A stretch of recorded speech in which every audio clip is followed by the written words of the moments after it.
Night racing's best bets are at Los Alamitos Racecourse. The Los Alamitos early and late pick fours with outstanding pools and big payouts. Here are some of our recent pools. The pool was over $214,000 on June 23rd and over $240,000 on May 26th. And the late pick four often has pools of over $150,000. And remember, our $10,000 pick six promo on Sundays. Night racing's best bets are at Los Alamitos, Saturday and Sunday nights.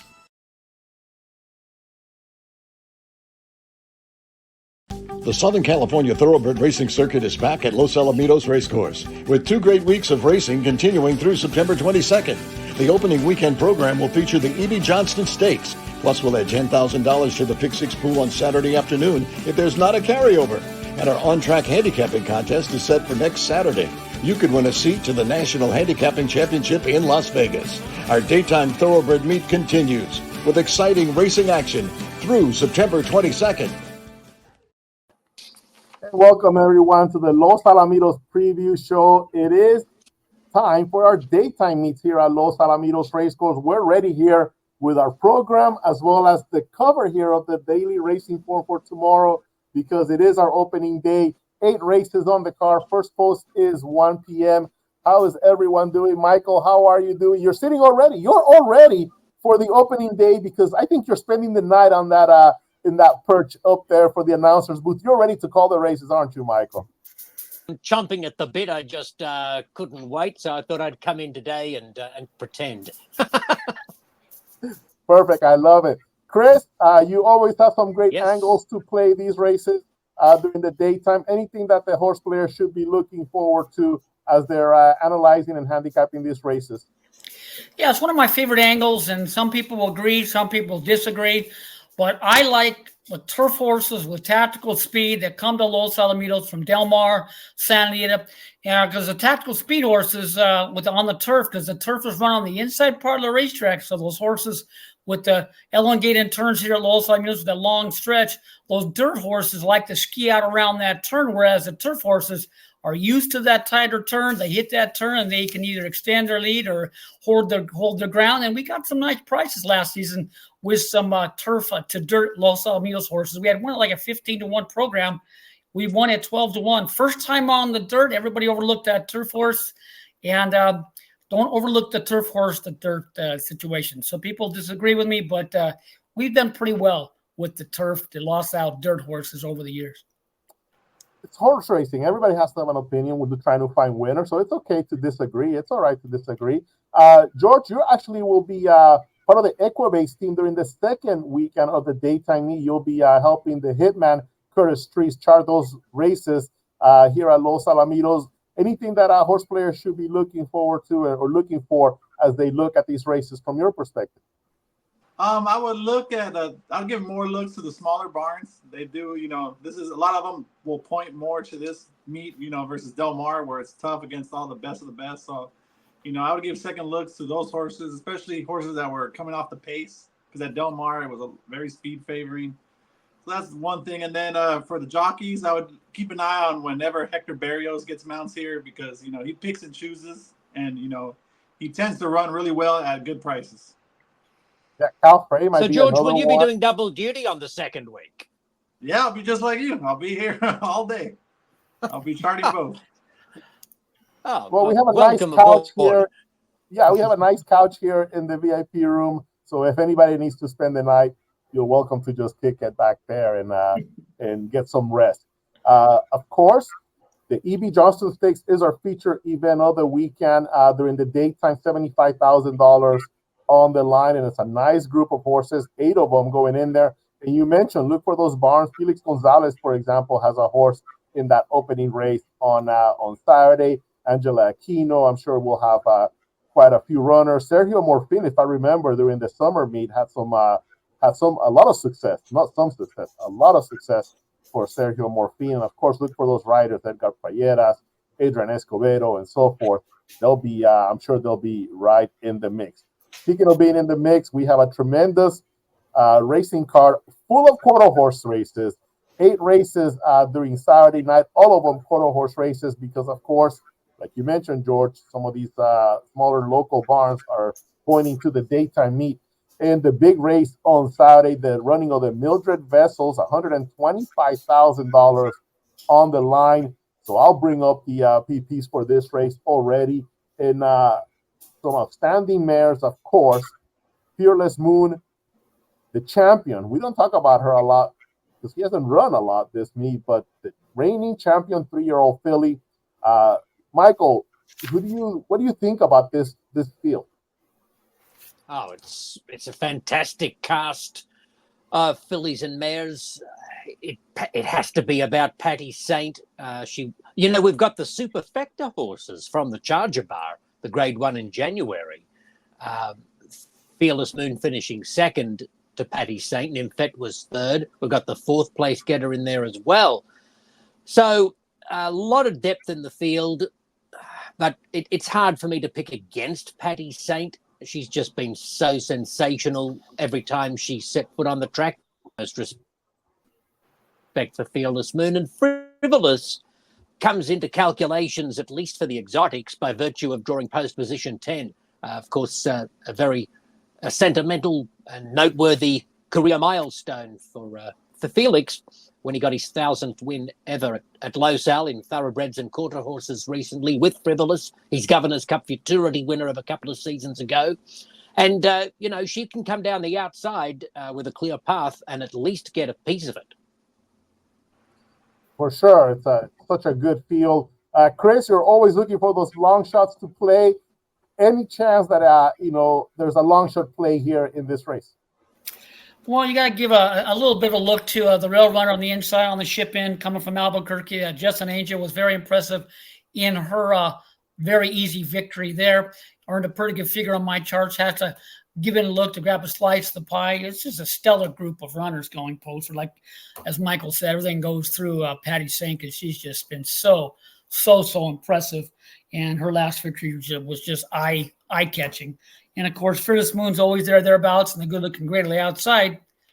Frivolous has a look to grab a slice of the pie there as well. But, and of course, Nymphet won well last time. Could get a piece of the pie there as well. It's a stellar group, but everything goes through the good-looking runner there, the 5-horse Patty Saint. Plenty of pie to go around in this race. The number 1 horse, Mark Youngers, is the trainer, and Just an Angel, she is actually the richest runner in this field, has earned over $500,000 in this one, doing so by running in the All-American Oaks and the Rainbow Oaks last year, running the Texas Classic Derby, finished 4th in all of those races. But the purses are so big, she ended up making over $500,000 in her career. She also had Youngers came with Asher late last year and made a real impact. Yeah, for sure. Asher ended up winning the Los Alamitos Oaks here this year. And Just an Angel, going back to her juvenile campaign, she made about $300,000 during her 2-year-old year. George, what are your thoughts in this race? I respect Patty Saint, and she's the most likely winner, but, I don't really like choosing favorites. So I ended up going with the 2-horse Fearless Moon. I was just really, really impressed with her comeback effort. And, she was only, 3/4 behind Patty Saint, or half a length behind Patty Saint last time they met up. And that was her first start as a 4-year-old. So I think this will be her, 3rd start as a 4-year-old. I think she has that extra, every right to improve another half length.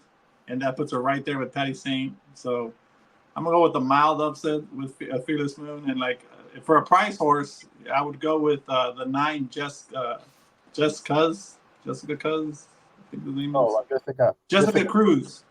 Yeah, she's just really quick, draws in between 2 of the slower breakers. So, she's going to have a length and a half on Nymphet in the first 100 yards. And, I think she can, if the others make a mistake, she can get 3rd, 4th, So that would be my superfecta horse to add, one not to forget.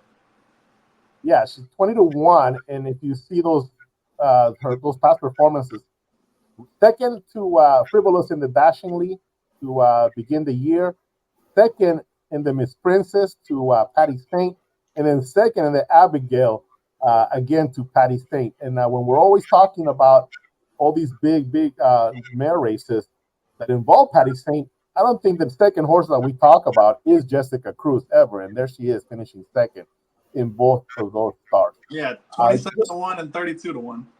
Yeah, and just one other note on Fearless Moon, that 350-yard time on July 14th, 17:35. That's the fastest so far this meet, winning by 2 lengths. So definitely on the up and up after running second in the Charger Bar. Look, just as good in that Allowance victory. I do have that workout that Patty Saint had in preparation for this race. So let's see if we can pull this up rather quickly. So here's Patty Saint's workout.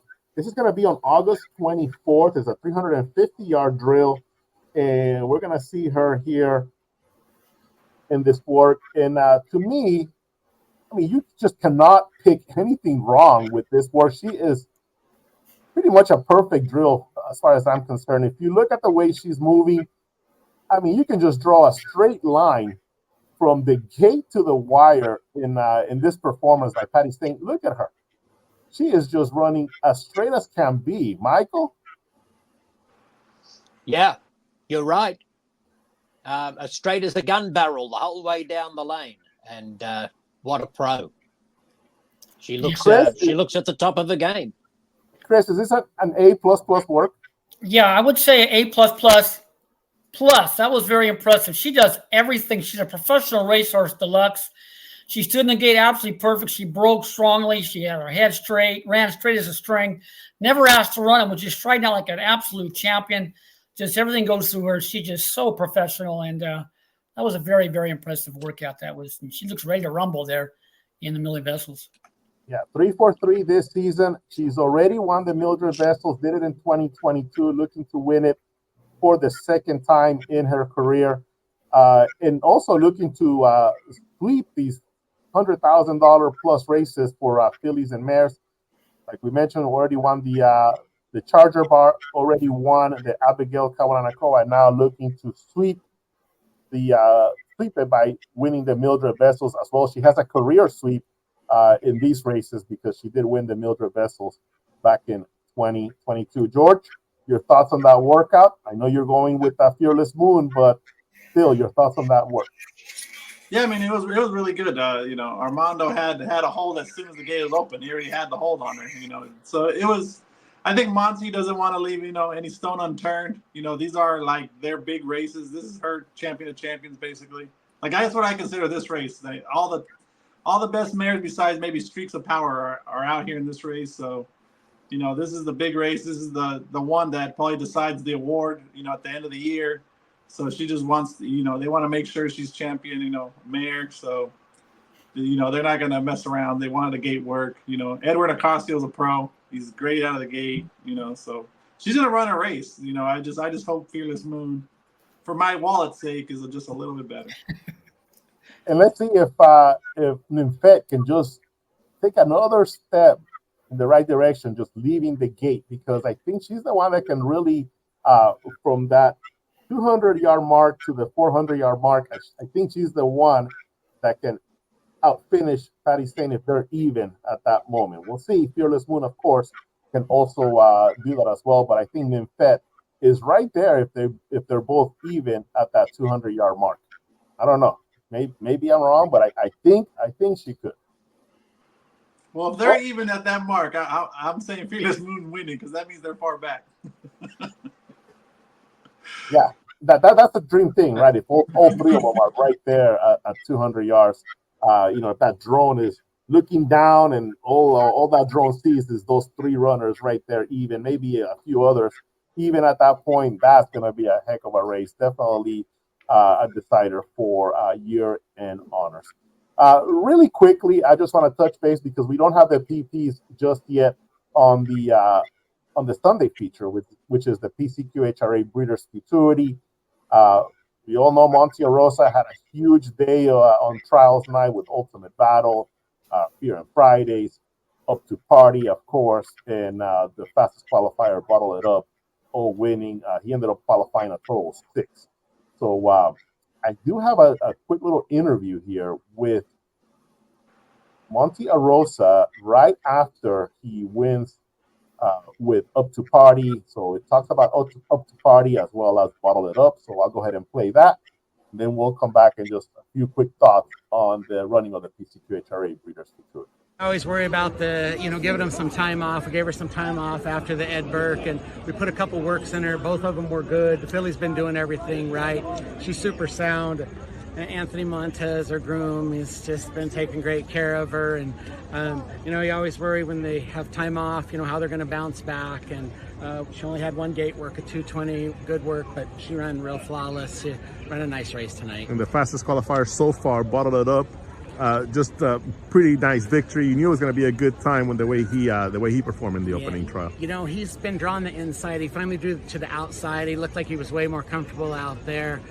Jesus Ayala got him out of the gate great, got him rolling, run a nice race. He ran a good race in the challenge, was really closing on a political bet, and it was only 2 weeks ago, so he didn't have a big turnaround. But I think that last race helped him. And so Bottle It Up looks so impressive. Up to Party, Ultimate Battle are the ones that that caught my eye as far as, man, these horses are just tremendous.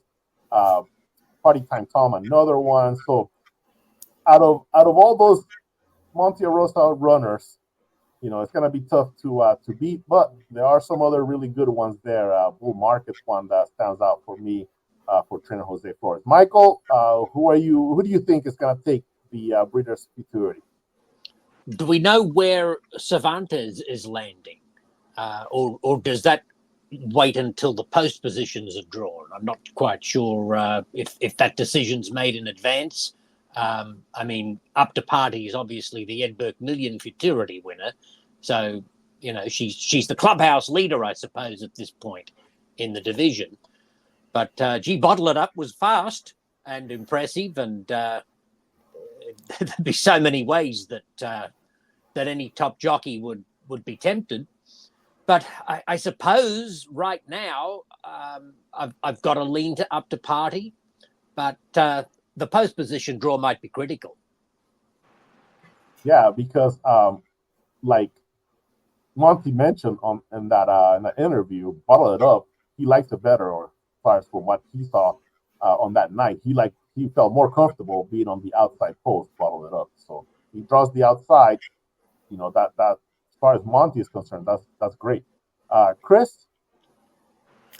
I got to give the slightest of edges to Up to Party. Just been so impressive.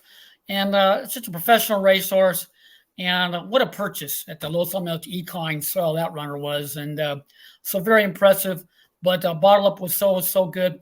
He's loaded with runners in that finale. But I got to give the slightest of edges to Up to Party. And George? For me, Up to Party, the post doesn't matter for her. It's more about like how the other ones draw for me, like to maybe pick them over her. But without the post draw, it's Up to Party, and then the only way I can see is maybe if Ultimate Battle or Bottle Up draw the outside. I don't want the 10 hole. I'd rather have like the 8 or 9, and then maybe I might lean towards them or at least use them in the pick fours. But without knowing the post draw, Up to Party for me. She can win from anywhere. It doesn't matter. All right, we're gonna take a quick break. Some big races, quarter horse races this week, and of course our daytime thoroughbred meet opens this Friday. We'll take a quick break, and in the meantime, we'll see if we can get more info on the draw of the PCQHRA Breeders Futurity. We'll be right back. The Southern California Thoroughbred Racing Circuit is back at Los Alamitos Racecourse with 2 great weeks of racing starting on September 13th through September 22nd. The opening weekend program will feature the E.B. Johnston Stakes. Plus, the September meet will include the running of the Dark Mirage for fillies and mares on Saturday, September 21st. And our on-track handicapping contest is set for Saturday, September 21st. You could win a seat in the National Handicapping Championship in Las Vegas. Daytime racing is back at Los Alamitos, September 13th through the 22nd.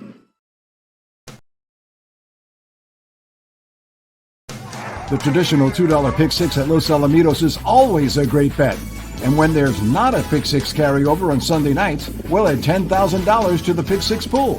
Every Sunday night, we'll have either a pick six carryover or the 10,000 pick six promo, leading to gigantic total pools like the $286,000 pool on May 19th and over $269,000 on June 8th. The traditional $2 pick six. A great bet, a great deal. Always at Los Alamitos.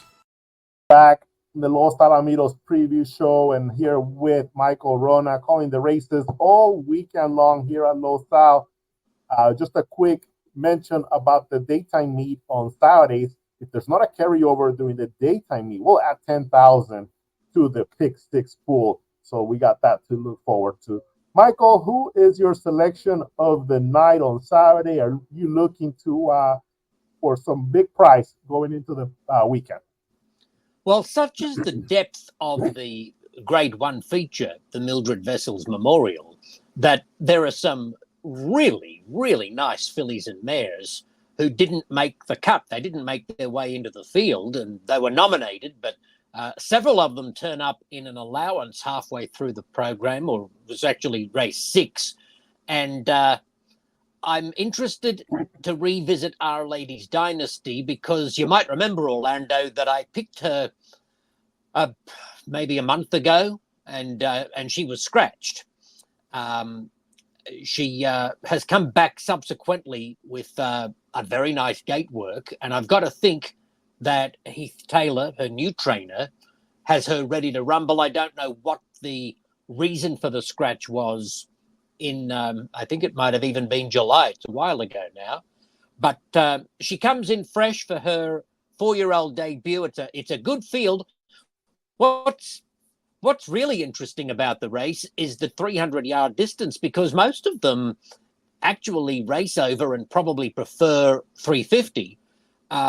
And it's not a field of particularly consistent, brilliant gate horses.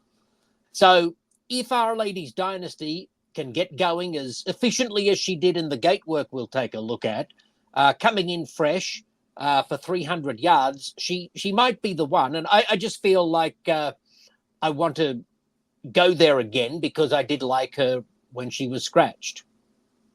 Yeah, we did have an overflow of nominations to the Mildred Vessels, so I am sure that a lot of these were part of the nominations.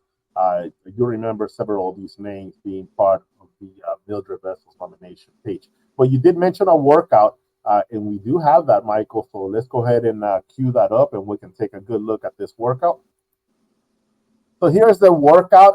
Our Lady's Dynasty is going to be on the inside. On the outside, it is Cartel Kisses, who was the winner of the Los Alamitos Oaks last year. Really nice mare. They both are owned by Bobby and Larry Rice. They're both trained now by Heath Taylor. So here's the workout. We're going to look in the inside, Our Lady's Dynasty. I'll go ahead and hit play, Michael, and you can give me your thoughts on this work. Well, the pair were virtually inseparable the whole way. I thought they both began alertly, Our Lady's Dynasty drifting in slightly. But that's a high-quality opponent on the outside, as you mentioned, a Los Alamitos Oaks winner. And they were stride for stride the whole way, inseparable at the finish line. And I thought they galloped out well. And it was a very good conditioning work for Our Lady's Dynasty in the aftermath of her having been scratched. So it certainly instills me with enough confidence that she's in fine fettle. They clocked 18.1 for the 350-yard workout, and I thought it was solid. Yeah, I agree with you. And Our Lady's Dynasty was using a flipping halter for this work. I thought that maybe she drifted in just a little bit after the start and maybe was a little behind Cartel Kisses at the beginning. But yeah, she really picked up the pace throughout the workout, and they were inseparable as they hit the wire. So all in all, a really, really nice work by not only Our Lady's Dynasty, but also on the outside, Cartel's Kisses. We have to remember as well that the Las Damas handicap is not too far away from now. So a lot of these, probably the ones that do really well in this particular race, we might see them in the Las Damas handicap, matching up with some of those runners from the Millie Vessels also.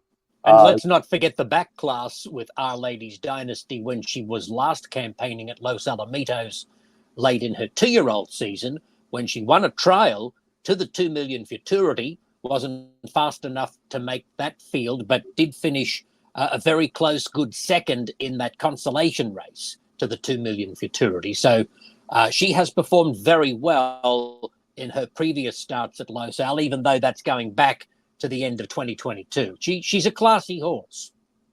Yeah, that's for sure. Also won a trial to the Golden State Million, ran second to Lawless Wallace, a really nice horse in the $50,000 Los Alamitos Million Juvenile. Good pick. It's a good race, part of just a tremendous card on Saturday, all quarter horses here at Los Alamitos.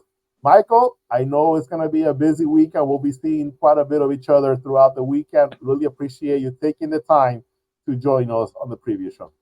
Always my pleasure, mate. Hooroo. Thank you. The Southern California Thoroughbred Racing Circuit is back at Los Alamitos Racecourse, with 2 great weeks of racing continuing through September 22nd. The opening weekend program will feature the E.B. Johnston Stakes, plus we'll add $10,000 to the Pick 6 pool on Saturday afternoon if there's not a carryover. And our on-track handicapping contest is set for next Saturday. You could win a seat to the National Handicapping Championship in Las Vegas. Our daytime Thoroughbred Meet continues with exciting racing action through September 22nd. And we're back with George Duarte and Christopher Wade. Let's talk a little bit about the rest of the card on Saturday. Really good card, like we've been talking throughout the show. First race, just really quickly. I know you guys have some selections later on the card, but I just want to mention opening race here is really nice allowance field as well, and some of the horses that were also part of the nominations for the Mildred Vessels are in this one. Silverback is one of them. Ran 5th in the Los Alamitos Oak and 2nd in an allowance race. She's in there. La Famosa Vaquera also ran a really nice 2nd in a stakes race. So right off the bat, a really nice group of mares. And we also have a selection, right, George, in this opening race, the first race. This is where you're going for your top pick on Saturday night. Let's talk about that. Yeah, I'm starting. Hopefully, it starts off as a good day. You know, this card top to bottom, I think, is very contentious. So it was hard to like pin down one horse I really liked the most. But you know, I just ended up going with Escalated on the outside. I think she's drawn really well. I mean, I respect the favorite Silverback, and you know, I feel it is between them two in this race, but I just like the draw better for Escalated. She draws into a horse next to a horse that likes to break in, and versus, you know, Silverback, who draws next to one look at her, who is pretty quick. So I just think she might get that edge. She might get the jump on Silverback, and I think she's just as good a finisher as her. You know, the only concern is that she does act up in the gate. So I'm hoping with the outside post, you know, her one try out in the outside post, she broke well and won, you know, almost clear. So I'm hoping it's going to be a repeat of that. She likes, you know, she'll like the outside. She'll like that she won't be in the gate very long. And, you know, she has plenty of talent. She's bred well, you know, so, you know, has every reason to improve second off the layoff. So as a slight, you know, upset, I would, you know, I'm singling her in my pick 4 because the other races, I feel I got to go 4 or 5 deep. And some of them, they're just really tough. And, you know, I got to decide. Basically, I thought it was a 50-50 between her and Silverback. So I'd rather get the better price and Escalated and a better post. You know, you often mention about the horses that are next to your selection and what they tend to do. How many races does it take for you to start pinning them down as, okay, this is what this horse's habit is, or this is what he or she will most likely do? How many races do you wait before you kind of make that, you know, that mark for that horse? I would say 3 times. If they, you know, 'cause there's sometimes where I don't put it in the comments, when, you know, or at least in the short comment, it'll be in the long comment. But, you know, for the most part, the tendency is to break in, you know, just off the board the tendency is to break in. But there's some that just will do it, you know, will do it more in a drastic way, best manner. So those for sure you don't want to be next to. You also don't want to be next to really quick breakers, because if you're in the inside of a quick breaker, it's hard to get by them. I feel, you know, it's a more crowded location. You know, you got the horse that's faster than you on your right, and then you got horses to your left. So it's hard to maintain that path. So that's why I always, you know, you always got to look at who they're next to, because you got to figure out, you know, what's the likelihood of them getting a good trip. You know, you don't want to bet a horse that has a horse next to him that loves to lug in, and then you're upset when the horse lugs in and bumps your horse. You're like, oh, if he wouldn't have got bothered, I would have won. Well, you should have looked that there's a horse that likes to lug in next to you. You know, you got to always, you know, use that in your handicapping. Yeah, that's for sure. And of course, that, you know, that helps when you have a chart caller that is, you know, has a really sharp eye, eagle eye, and can always make that notation on the trouble lines. That's definitely something that I go and try to see if there is some kind of a habit forming on different horses. We have the race for Escalated. This is August 24th, race number 6. Horse breaking from post number 4. It's a 5-horse field. I'll go ahead and hit play, George, and you can pretty much walk us through and tell us what's happening here with Escalated. So she had 2 turn-in works prior to this. I think Castleman didn't want to give her a gate work because she kind of does act up in the gate. So she was moving around, leans back, comes off slow, and then gets crowded by the outside horse, even bumped. And I thought she finished fine. You know, in between horses, she has that gray horse kind of, you know, bothering her a little bit, and then the other horse on the outside. So I thought she finished fine. I mean, it's hard, and the other horse right there just lugs out. So, you know, she never really had a clear path. And I know she can handle the distance, you know, in her past races. She's done well at 400, so, you know, 350 is not an issue. She gets a much more comfortable post, draws next to a horse that should allow her a clean trip. And, you know, I think she has every right to get it done tomorrow. And for people that like to rely on the comments, when I put broke in, it usually means like half a path. If I put came in, it's usually a length and a half, path and a half or 2. Ducked in is more severe, and then swerved in is just like it's, you know, that's like the highest level. So that's my levels of coming in or out. Which one is the highest level? Came in, ducked in, swerved in. All right. What about shifts? When do you put shift in? Is just when they just make that sudden move to the next path and bump a horse. You know, there's not like they break straight and go out. It's more of a just straight out or straight in. You know, it's a quick movement to the sides, like Jerome Bettis in the hole back in the day. There you go. Yeah, you see how crowded she is. You know, it's really hard. It's hard for a horse to get through holes like that. You know, it just, especially and for the rider. The rider doesn't know these horses are where they're gonna go. You know, he can only control his horse. So when they're that tight, it's just, you know, the rider's not confident, the horse is not confident. So I think with the comfortable outside post, Ruben does fine from the outside. I think, you know, as a second choice, if she was a favorite, that'd be different. But she's the second choice. You know, and, you know, in this pick 4, you got to also, when you're making a pick 4, you got to see how are people going to play the races. And there is no other single available in the 2nd, 3rd, or 4th. So they might lean on, you know, Silverback. A lot of people are going to lean on Silverback. So Silverback might play as even a shorter price in the pick 4s than she'll be in, you know, in the mutuals. Yeah, that race comes down to Escalated and Silverback, but Escalated in her last 6 races, 3 of those 6 races, she's gotten very, very fractious in the gate. One time got very fractious, actually sat down in the gate. So she's got a lot of talent. It all comes down to how she minds her manners inside the barrier. Let's go ahead and move forward to race number 2, because I do have a workout for a horse that was so impressive in this workout. And I'm talking about the number 2 horse, Out of Sight. They paid $320,000. That's Dunn Ranch paying $320,000 for this horse at the Heritage Place sale. And talk about being patient with this horse. They gave him some works at Ruidoso. Then he came to Los Alamitos in July, had a workout. August 7th, another work. This was a 12-6. He actually also worked at Remington Park in April. Even before this one? Even before the Ruidoso one? Yes, he worked on April 13th. And we have to point out that this horse is eligible to the Golden State Million, still eligible to the Los Al 2 Million, They are still making payments for the Los Alamitos Super Derby. So everything that they've seen from this horse has given them the confidence to keep them involved in all those big races.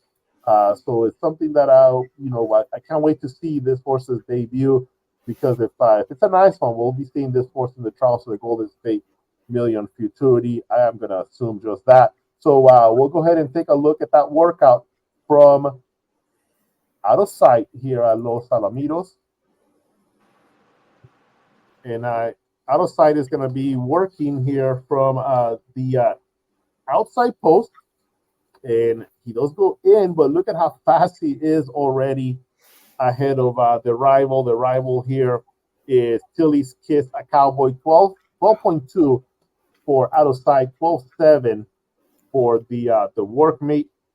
And out of sight was leaning just slightly to the right. We'll go ahead and bring it back to the beginning here. And he was leaning slightly to the right as he left. He was using a flipping halter as well. But the thing that impressed me is just how quickly he pulled away from the rival right there, just as he's crossing that 116 pole.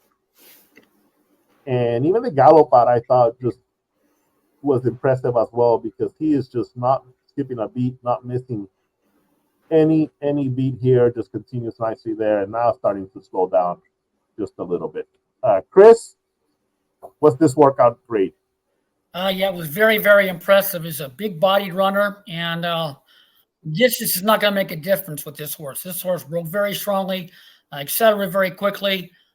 Tons of talent there. That's an A-plus workout. That's all I can say about that. It's a very expensive yearling purchase, and taking their time with this runner, and was well meant. This horse has got a big look in that debut. Yeah, and just talking about the field here that he'll be facing, Epic Win is my favorite cartel out of Remember Me Rose. And horse has only raced once, finished out of the money here. So he's another one to watch here in race number 2. Chris, let's talk about your selection. Who are you going to give your big look in on Saturday? I'm going to go to the 4th race, closing on that early pick 4 with the rail runner there for Monte Rosa. Talking about American Dreaming. Horse has had 2 starts, has been 3rd in both of those efforts, and comes to California and did run much better looked when 3rd last time in that trial there in that race there at Albuquerque. Very impressive race. Horse had a good amount of trouble. Didn't get away very well. Got back bobbled, would bump back and was crossed, but finished well under a hold. And I thought the horse looked very, very good. So I had a big look in that 4th event. Of course, Eddie Willis runner, Delish, did work very impressive here recently. So it's a good event closing on that early pick 4. Delish, they paid $300,000 for this filly by Uncle B, and hasn't shown much at Ruidoso. Didn't show much at Ruidoso. Finished 7th and 6th. All About Fire was one of the runners that Delish faced out there at Ruidoso. So let's go ahead and take a look though at the race from your top selection, American Dreaming. We're going to look at the that August 10th event at Albuquerque. This is a trial to the All-American Futurity, and the winner of that race, Kempton, didn't he win the Heritage Place Futurity? So American Dreaming facing a top runner here in this trial. So we'll go ahead and bring up that replay from American. Here it is. And Chris, you can go ahead and walk us through what you see. Tell us about this runner. Breaking from post number 8. Number 8, breaking from post number 8, American Dreaming. You take it away, Chris. Of course, is moving around just a little bit inside the gate there, and this horse is going to not get away all that well. As kind of leaned back at the start, was bumped back, and was crossed, took up, angled outside the 9, who showed a good amount of speed and lugged in front of this horse. Was asked a couple times midway, but this horse put forth a pretty solid final half of the affair and was starting out very well versus quality opposition and was moving very, very well. Was beaten a couple of lengths there, but had a good amount of trouble away from the gate and with a clear path expected, which was on the outside, but the rail pass, the horse should have a clear path. And with a clean getaway, the horse has to look there on the ship-in for Monte Rosa as our top choice. And we can preview selection there in that fourth event, closing up that early Big Four.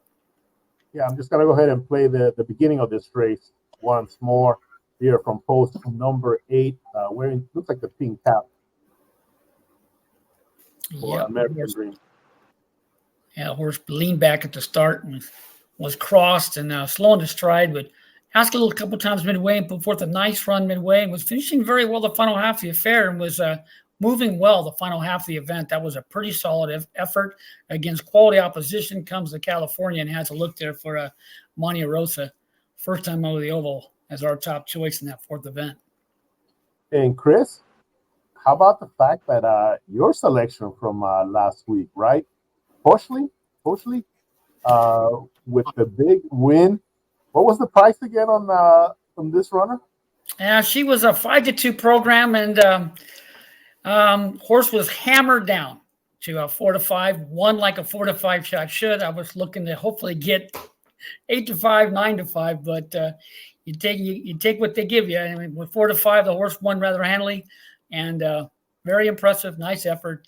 But not too happy with the price. But the Big Four came back pretty well, all things considered. Yeah, didn't I see you in the Vessels Club right after that race? And I went up to you nice and happy, and that nice selection, Chris. And you were just like bummed out. He's like, yeah, but it only paid like blah, blah, blah, you know. Blah, blah. Well, at least you won easily. You know, it was never in doubt. Exactly. The game was never in doubt. She won rather handily. It was never in doubt. Won rather well. The Big Four come back okay after even getting the heavy favorite in the first leg home, but we take what they give you. And Posse won well, and you want to watch because the talent's there. And she'll get better with more distance, too. Well, that's exactly right. And wish you a lot of luck on your selection. Let's see if we can make it 2 in a row with American Dreaming here as your top pick. Same with George. George escalated in the opening race. And Fearless Moon looking to defeat the so far perfect mare, Patty Saint, here in the Mildred Vessels. First post for the Saturday program, 6 p.m., 8 races on tap. Of course, daytime action returns here on Friday at Los Alamitos, 1 p.m. first post here at Los Al. Pick up your daily racing form or pick up the Los Alamitos program. Catch us at your favorite satellite location or, of course, on FanDuel TV. It's going to be a good weekend here at Los Alamitos. George, Chris, enjoy the